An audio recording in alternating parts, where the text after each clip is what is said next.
Hello YouTube, Size17 here, but you can just call me Travis, and welcome back for another collection update. Like always, I don't really have anything to start off with, so let's just jump right into the music. In the background, we are listening to Ambush's Firestorm. I've been talking up this band a lot lately, and so, yeah, let's just play this. New wave of traditional heavy metal, awesome riffs and solos and vocals, and all that good jazz. If you dig it, check it out. Alright, we got 3 CDs to show off this week. The first one is released from this year.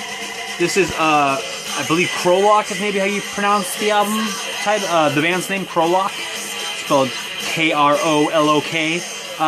This is an album called Flying Above Ancient Ruins. This is a black metal band out of Slovakia, which I believe this might actually be my first artist of any genre, not just metal, any genre.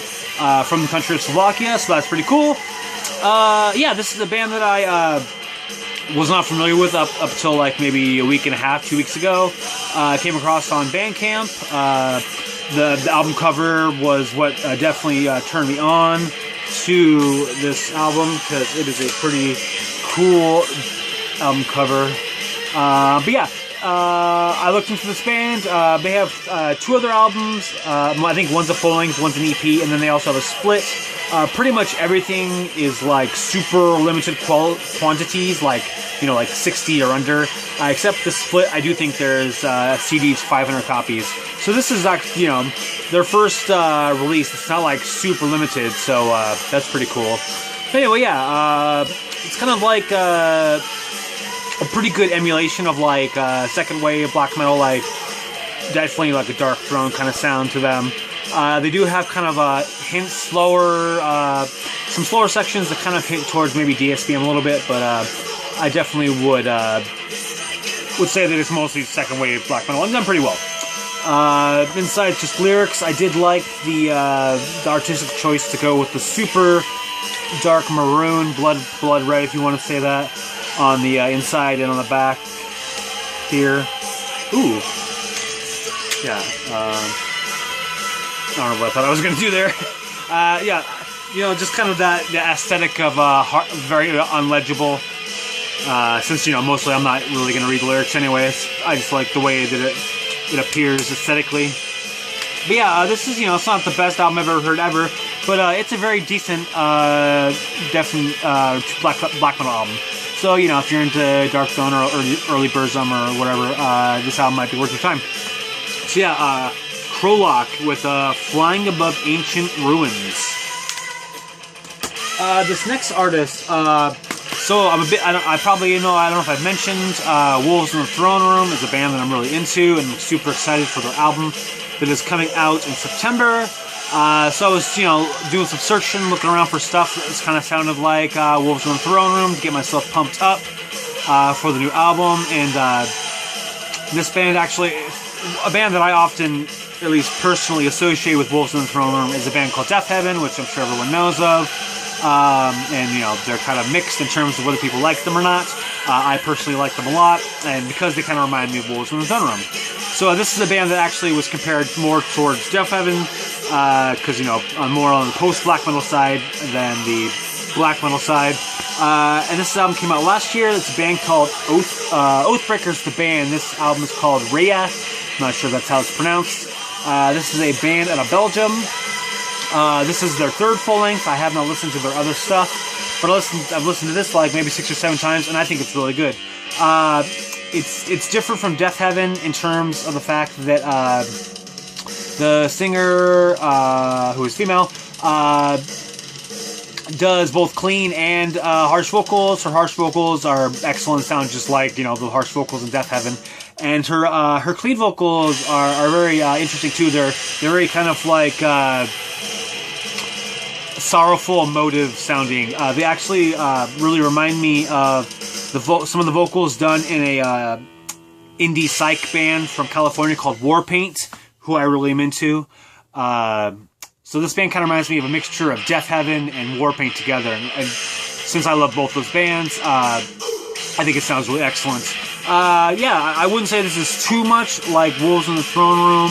Again, like I've said like a bajillion times already, more so like Death Heaven, but this is an album I really, really enjoy. If I didn't say it already, this was released last year on Death Wish.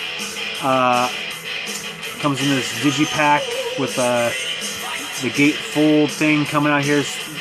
One thing I thought was interesting is that it lists A1, A2, A3, A4, B1, like as if it was the record release, which probably is just literally stolen and used for this release, which I don't really care, but I thought that was kind of interesting or cute or whatever. Comes in this stupid thing like this. This is where the CD is. I hate these. Anything where I have to slide the CD out or pull on it to get it out is dumb. People who make CDs, don't do that to me, please. Don't do this style of CD, because it has the potential to scratch the back of the CD, is how I look at it. But yeah, enough whining out of me. This Oathbreaker album is really awesome. I do want to check out their other stuff under the assumption that is similar to this. But yeah, if you're into Wolves in the Throne Room or Death Heaven or other post-black metal stuff of that kind of sound, this Oathbreaker might be worth your time. And if you have any bands of that nature that you want to recommend to me, please comment below, because I want to listen to them. And like always, everything I'm showing is going to be in the comments below, or not the comments, but the description, so check that out. Last but not least, this album just came out on Friday. It is the new album from the pop singer Kesha. This is her fourth full-length album called Rainbow. This is her last one came out in 2012, so it's been a while. If you have not followed Kesha's career, she was very involved with a very prominent pop producer named Dr. Luke, and she had some legal issues with him, namely that she accused him of sexual assault. So yeah, pretty much it's been a battle, pretty much whether or not she can release music, because she does not want to work with Dr. Luke, and he was like, no, if you're doing music, you're working through me. So, you know, that was obviously a big problem. But I don't know what happened all of a sudden within the last, like, 6 months, I don't know, 4 or 5 months, I'm not sure exactly when, but all of a sudden this album was coming out. I'm not really sure what's going on with the legal stuff. I looked all throughout the liner notes and did not see Dr. Luke's name once. So I'm not really sure what's going on with that, but you know, kudos to her for getting out of that. One thing I thought was awesome that I've never seen before in your liner notes is that she started off with her thanks section on the first page. I thought that was pretty cool. You know, just saying, starting off, there was a very long moment where I never knew if I was going to get to put out music again.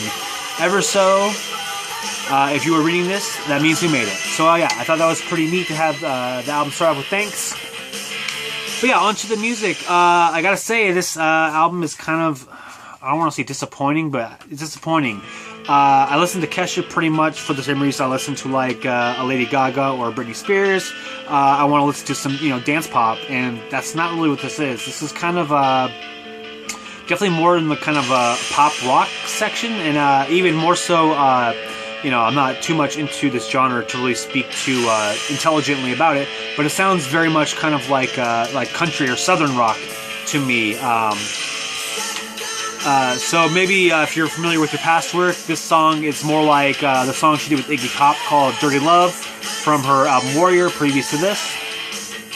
But so yeah, I don't know, I've listened to it probably 10 times now, and you know, certain songs are growing on me more than others, but you know, overall, you know, it's not really the reason why I listen to Kesha. You know, props to her for, you know, doing the music she wants, but unfortunately, I hate to say the fact that her no longer working with Dr. Luke, for me personally, made this album not as good, which is a total shit burger. But yeah, I don't know, maybe if you're into southern rock, country stuff, you might check this album out. There's a song, the last song, Spaceship, is pretty cool. She has a song on here called Old Flames Can't Hold a Candle to You, which was written by her mother, who you know, wrote songs for country artists way back in like the 70s. I think that song was originally, I think Joe Sun was maybe the guy's name. Had a big hit with it, and then later Dolly Parton also had released that song on one of her albums, and it was a big hit. And actually, Dolly Parton sings a song with Kesha on this cover, so that was pretty cool. Yeah, I mean, I'm very mixed bag about this album because I want to like it, and I really want to like it because Dr. Luke's not involved in this one, but you know, how I feel is how I feel about it, and that's unfortunate. But you know, there's some songs in here that are pretty cool.